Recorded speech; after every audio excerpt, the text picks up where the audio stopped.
Can you share some insights on the potential income pharmacists can generate through Heal platform? Yeah. So as a pharmacist, as a community pharmacist, you're looking at The minute the GPHC found out, GPHC took them on and said, no, you can't do this. I think that's where 8 pharmacists out of 10 would fail.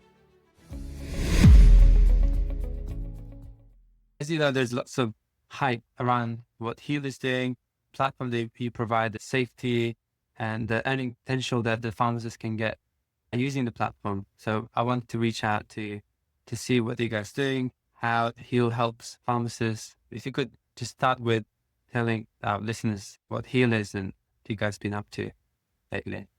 Heal was started on a premise of bringing a lot of 15,000 IPs to get some kind of shift into doing private work. That was always the aim of Heal. And to do that, they had to make that kind of switch, they had to figure out how to go ahead and do it, because one of the core challenges for them was not having, let's say, a pharmacy of their own, or they were working within a pharmacy where they could not use a system and they did not know how to go to a doctor when they need one. So if you take a kind of one-to-one example, something like Pharmacy First, if they have an issue, how do they go to a GP? It's not physically possible. We wanted to address those sort of challenges in private services on day one. So when we were building Heal, we took care of all these things. And ultimately, our aim was that they would benefit from it, which means they would have their own passive income, which would eventually become their active income through the platform itself. So it started that way. Now, as of today, we actually have 3 specific areas in Heal. One is called the hub side, which is physical premises, where we set up all the private GPs, aesthetics, and multiple other services, where we also give access to all the IPs who are with us to come and work in there. And they can work on a daily basis, hourly basis, consultancy basis, multiple other formats. We can approach that. And second is the more important part, which is what every IP should use, which is the clinical management system. Now, that's the crux of everything we do today. So I think that's an important part. So if there is any IP using it today, they must get access to a system. And I'm not just saying just Heal, but any clinical management system, which is approved by the NHS and approved by all the standards in the UK, Data Protection Act, GDPR, and their clinical management system per se. So they're not just any system. So there are just too many online recording systems. They're not clinical management system. So do look into that. It has to be a clinical management system. Is that a requirement by GPHC, CQC? What is it? That's a good question. So I think that's become a requirement now. I think what has happened is, in some way, shape, or form, the issues around one particular private service, which has really blown out of proportions, like weight loss, right? The amount of weight loss that was being sold online and the amount of prescribing that goes after it has been happening at such a scale that a lot of POMs have been prescribed without a good track record of actually, is that individual even exist? Or is there some kind of responsibility on the healthcare professional to check on that individual? So patient care and patient safety. Now, the GPHC and the CTC are very active now on that. They're saying we need evidence-based. And the way they measure evidence is that, is it on a clinical management system? If it is not, then we would pretty much look into all kind of measures, including suspension, which is the most used measure from GPHC. So you can't really document you're in a notebook or like a Word document and save it. Well, we've seen now a couple of people who have been using paper-based methods. So they use a paper-based PGD, for example. It's a very good example there, where they would document also on paper-based. And the inspectors have come round now, and what they've been saying to the actual pharmacists are, look, if you're using paper-based, these can be edited at any time. They can be changed according to what you may want to put in there. That's not what we want. We don't mind changes, but they need to be audited. They need to be tracked. Mm-hmm. So actually guidance and guidelines is more turning towards digital anyway, so that you can track these changes. You can see if anything's been added. You can say, let's look down the whole chain of assessments here and see what's been added, what's not been added, and who's done it. With timestamps. Exactly. Yeah. The whole point in our software is that you can do that. You can see who's been making changes and when. And the assessment itself, we just see that pharmacists don't make massive assessment notes at the moment.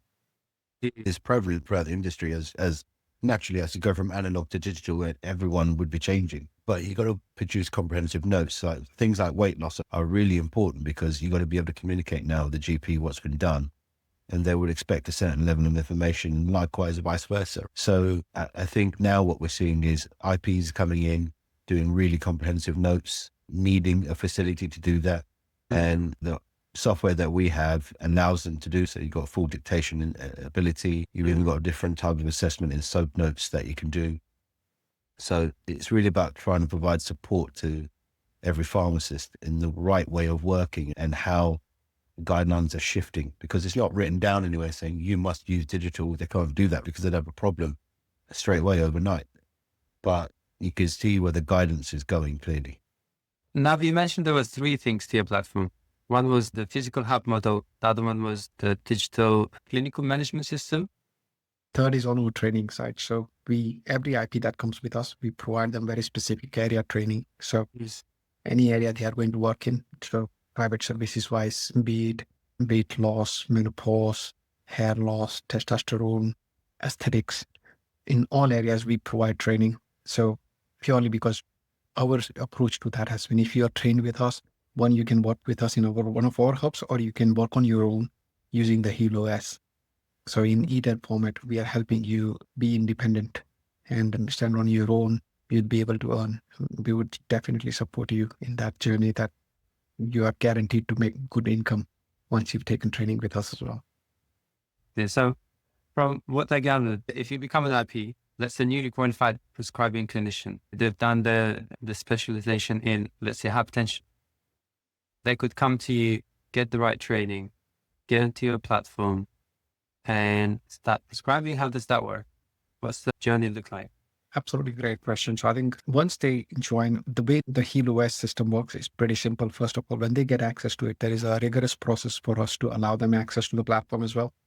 And that includes we capturing a lot of information about them, which is a pure GPHC numbers, their addresses, all the limited company numbers, so on and so forth. And then we see if they are attached to a pharmacy or they're operating independently. In either scenario, we would capture their insurance details. The reason being, any IP that is using our platform has 2 choices, which is work for their own, which means bring their own patient and use as prescribing platform, or serve Heal's patient, because Heal has obviously got massive network of 1,300 pharmacies nationwide, which is our reach. And through that, we have a lot of customers coming in. When they come in, they also need prescribing, remote prescribing, and we are able to provide that service through these people who are working with us. Any healer or anybody who is using the Heal OS platform has that opportunity to, one, on board, provide their insurance, provide full guarantee of what they're doing, and we do background checks on them. And once they have that, they're fully capable of accessing that. When it comes to training is like we assess their need for training as well in specific areas. So majority of them, simply put, I'm going to always talk about weight loss because it's so popular. They just come in and say, oh, we know everything about weight loss.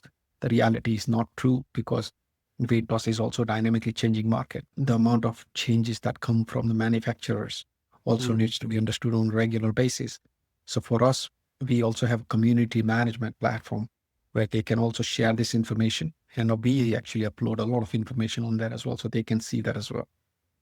So there is multi-format here, if that helps understand that. Yeah, okay. So they can start working for Heal and see Heal patients, so to say, that you partner up with the pharmacists who have patients already. They just need clinicians to do the work. And then they can also set up their own clinic within Heal and then start pushing that. Would that be like their own website? How does that work?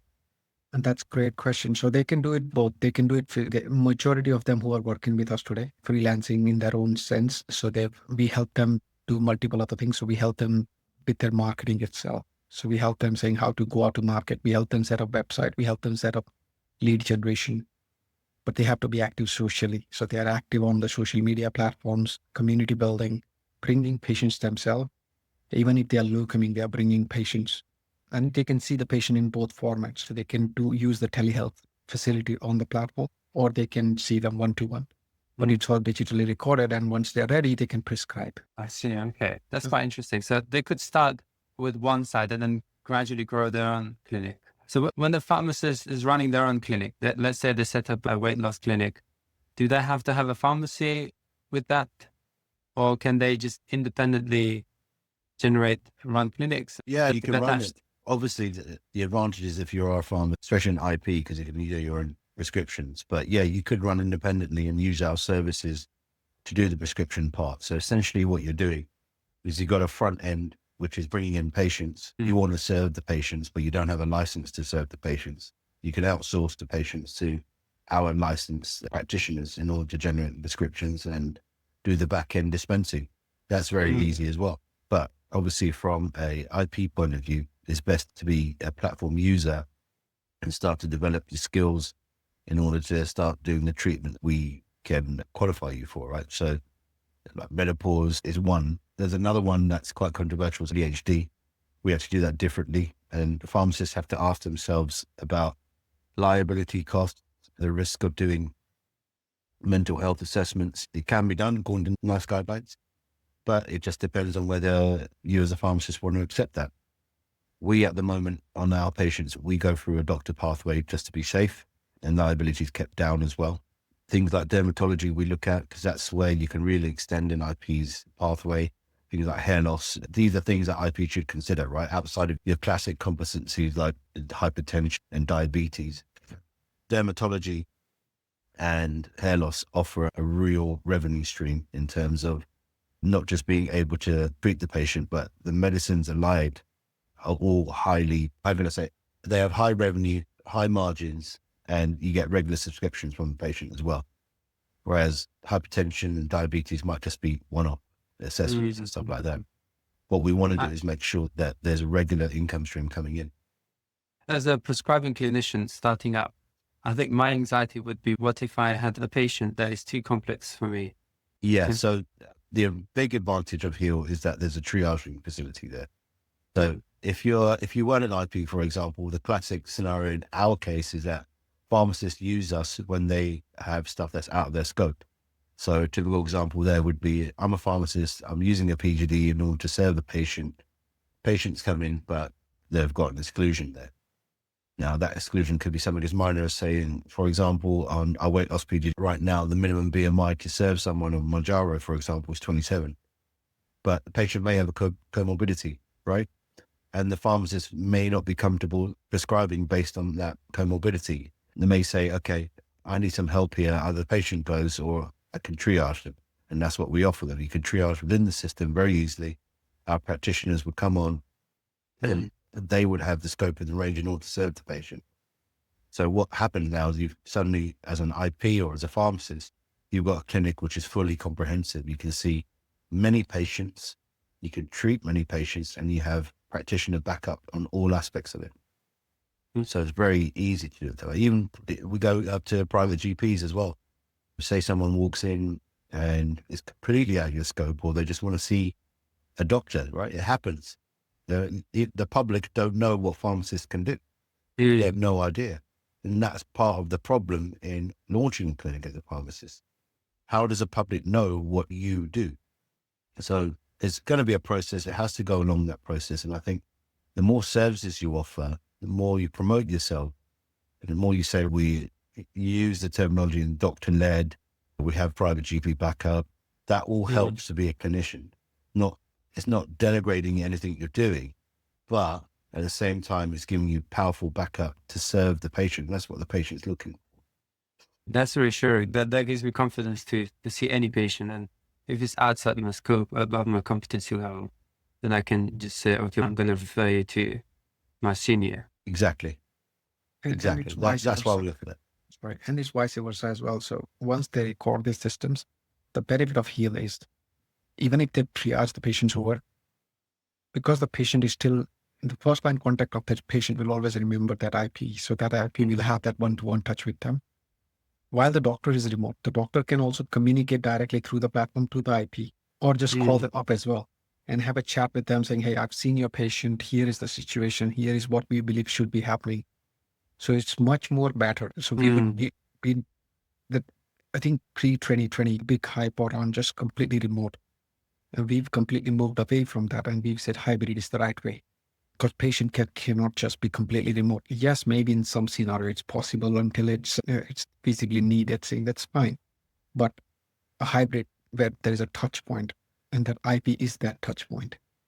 So I guess once they have a plan in place, then the IP can continue with the kind of looking after the patient long term. Okay. I think what you got to do is because your customers are primarily clinical pharmacists, right? Yeah. So I think we come across a lot of clinical pharmacists, and I think every single clinical pharmacist has to question what they want to do out of a clinic, because clinical pharmacists use us, right? Anyone who makes notes, assessments, and everything like that, they'll invariably use a system like ours, or someone else's competitors maybe, but they'll like our system anyway. So there's something for them to use within Hill OS. But when it comes to setting up a clinic, you really have to think about what is a good profit generator, what is long-term sustainable patient income, and then really drive and think about what happens in the marketing side. I think that's where 8 pharmacists out of 10 would fail. I think there has to be a focus there in thinking, I'm doing the treatment. This is going to earn decent enough money for me to do this as a, say, side business or a full-time business. But how am I going to get my patients in? And I think that's what happens. Invariably, you get caught up in doing the competency. You'll be good at it. You can get patients in, you can see them, but how are you actually going to get more? And we see that all the time, people doing a skill set before the actual thinking about how the patient's going to walk in. And it's such a big problem that I would say every clinical pharmacist or pharmacist have to think about that before they launch a service. It's where it fails the first time. Yeah. That's why sorry, go on. If you don't have customers, then you don't have a business. Exactly. And likewise with the treatment, if you enter into the wrong treatment area, or you start advertising something that's just not popular, it's just not going to work. Or something that is popular ends up swamping you, but your profit's not that high. You don't feel encouraged to do more. There are few areas out there that we cover that I would say is perfect for it. You can have a deep passion into it. You can start doing a lot of work behind it, and it would work because there's a big patient pool for you to have.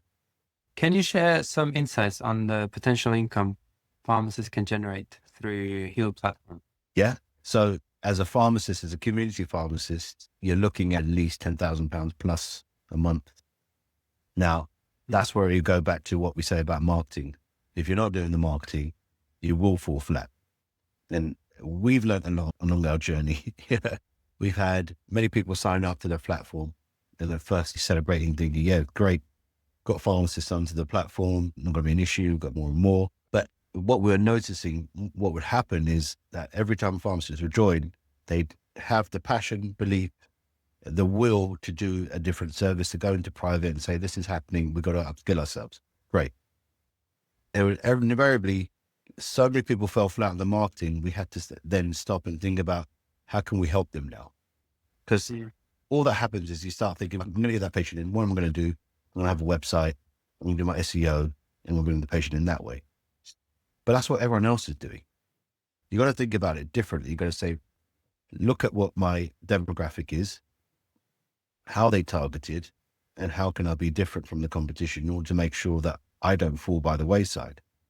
So marketing is such a big skill set that it has to go hand in hand with everything you're doing. It's a big issue there, but I would say when you get it right, numbers are fantastic. And we see that in aesthetics clinics. So upskilling yourself to be a practitioner is fantastic. When we've launched our training, we've had so many people now sign up for our training, and we get them onto the foundation. Then later on, we train them onto the advanced techniques. They'll be making at least £10,000 a month, right? It's not straight away, but it will be, say, after I think about what we predict is month 11. Now that's what your revenue is, right? Profits are still high because your margins are so low. You can fit it within your business, especially if you've got a pharmacy already. So it's not like you're adding cost to there. Yes, there is a cost of training, but I think the upside is fantastic if you get it right. Now, alongside there, the beauty of that is if you have your own space as well, you can start offering other treatments as well. Like weight loss is an obvious one. It goes hand in hand with aesthetics. Likewise, dermatology, where the margins there are very high as well. So all these things have to be thought about. Once you have a patient stream, once you have a database, how can you start marketing the same database? What fits in? And that's exactly what we have at Hill. At Hill, every customer we have in terms of a pharmacy is offered the chance to open a health hub. what they do then is they think about their space, quality of the space, their patient pool. How can they service their patients better? Will a health hub work in the area? Invariably, everyone has the same conclusion, saying, yes, it would work because you're becoming more clinical. We coach pharmacies saying, where's the word clinic in your title? Still going around as a pharmacist. What's the public opinion of a pharmacist in their eyes? What does a patient think of when they come into your pharmacy? Do they think you are my number one healthcare professional and I'll come to you for advice only? Or do they think, here's my prescription, give me my meds? 9 times out of 10, it's here's my prescription, give me my meds, see you later, bye. We want to change that relationship. They've got to be informed that pharmacists can do more, that there's a high level of knowledge and skill that pharmacists can do. So it's a journey, but there is a lot of money that can be earned per month if it's executed properly. Absolutely. We see that now in our own examples. Okay. To the pharmacists who are listening now and who are not prescribers, what advice could you give to the, let's say, community pharmacist who's considering becoming an IP and not sure whether they should get a prescribing qualification? That's a very good question. Could everything be done through PGDs that are the same? No, invariably, it makes much more sense if either you're upskilled to an IP or you have someone in your business who is an IP. That's for certain. Going down and staying down the PGD route, I don't think it's going to be valid, much further unless you're thinking, I need a technician to do everything. But in my view, I think the whole way the NHS are going about things is that technicians, they're allowed to do PGDs, but seriously, how many pharmacists are coming up now next year who are going to be IPs? What will the value of a PGD be? This is why in HLOS you get free PGDs, because we don't charge anyone for it. There's no point. You might as well use them in order to enhance your services, but we are not a PGD business because there's so much more beyond there. And we have so many IPs using the system anyway. They will get no value out of the PGD. I think if you're a community pharmacist, you've got to think about how will I get an IP into my business? And out the treatments that we do, on the pathways that we have, 70 to 80% can be done by an IP, many times 90%. So it's that last 10 to 20 to 30% that needs to be seen by a doctor in terms of our pathways for a patient. So when you look at it that way and you're a community pharmacist, why wouldn't you have a highly skilled independent prescriber in your business? Doesn't make any sense not to. So I think the question more would be, is it worth it for the clinical pharmacist or the independent prescriber to be in community pharmacy or to work for a pharmacy? That'll be an interesting question because they've got the What do skills. you think on that? What's your opinion? I think they've got the skill set to do it by themselves. And I think at the moment, especially if I was an independent prescriber coming out and say newly launched, I'd be working with a 55 to 60-year-old pharmacist who's looking to retire soon. I'd be looking to take a partnership and stake in the business and convert it clinical. And when I do that, then the upside is fantastic. Things will look up from that point. We have to be realistic about the contract. The contract is fine. They've given an extra bit of funding, but it's a 3 billion funding on a 5 billion need. So let's be realistic. Based on that, there's no funding for 40% of pharmacies. So what's going to happen? A lot will close. So you've got to be strategic about where you want to open. What is your skill set? I personally would go to the ones that have enough space, that are a good value deal once you drive down the figures, and then go clinical fully. Maximize the clinical services. There will be education with the public over the next few years about what pharmacies do. There'll be more privatized services. It's going to happen. So I think you're going to see a rapid shift in the market anyway, whereby it's going to be a lot of opportunities for IPs. They should be able to take their opportunity now, make sure they have their stake in the market now. I think there are a few more factors as well, right? So the technology has advanced so much that the benefit of a conventional pharmacy to turn into much more an automated pharmacy, which releases all the workforce straight away. And we have a great examples, right? We have almost all our partners have robots. And those who've taken that on, they either own multiples or they have at least have footprint, which is geographically in the same area.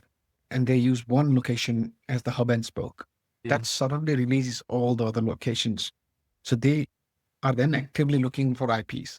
And that's where anybody who is taking a DPP should consider that, saying you should be an IP. If you're not doing an IP, you will not be able to really have a long-term career. So in the interest of having a good, stable career with a solid income, purely because an NHS outlook, or let's just say Public Health England outlook, was very clear, saying prescribers are there to become much more healthcare professionals.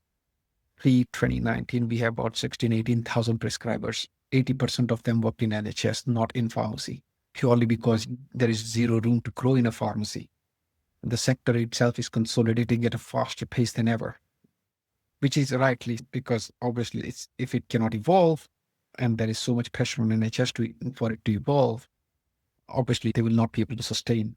So anybody who is considering a DPP must think, my way to become an IP and be actually having a sustainable income for myself and my career, or even for my business for that matter, is to let's be an IP. Either I'm serving someone or I'm serving myself, whichever way it is. But it's a guaranteed way to income. Okay, thank you for the insights. Final question. Are there any upcoming features that you have for Heal in the background that's coming soon?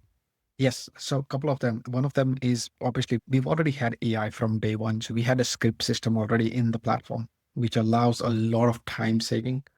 We are currently moving from that and actually taking 3 steps further. So we are introducing a Heidi-like feature. So if anybody is aware of Heidi, we are introducing that right now. In addition to that, we are also introducing some pharmacy first features as well.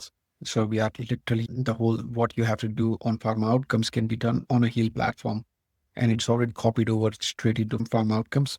So you don't need to worry about those things. There is about 2-3 more interesting AI features we are launching. One of them being voice AI. So we are working through that right now, and they are currently already being tested. So as soon as that's ready, we'll be launching that towards the second quarter and third quarter. And that will make a lot easy. What used to be an IP consultation spending 20-30 minutes, now that can be done in under 5 minutes. So 6 minutes, because they spend more time talking to the patient and then just recording notes. It makes sense. If there's a prescriber who wants to join your platform, where would they find you? Best way to come to us is go to gethill.co.uk and just go to contact us and reach out to us. If not, drop an email to sales@gethill.co.uk. That would straight away connect you to myself or Rupesh, one of us, and we'll be happy to do it. And more importantly, if they are coming to you, so if they're coming to you, they can come to you and we'll happily provide them special discounts for that. So if they come through you, we'll be happy to support them as well. Okay, amazing. Thank you very much, Nav and Rupesh. Appreciate you coming over, spending your valuable time and giving us the insight in the industry. I think it's a really good area to focus on now. The private sector is booming. It would be great to try your platform. Fantastic. Thank Thanks, you Mahmud. very much for having me. Thank you. Take care.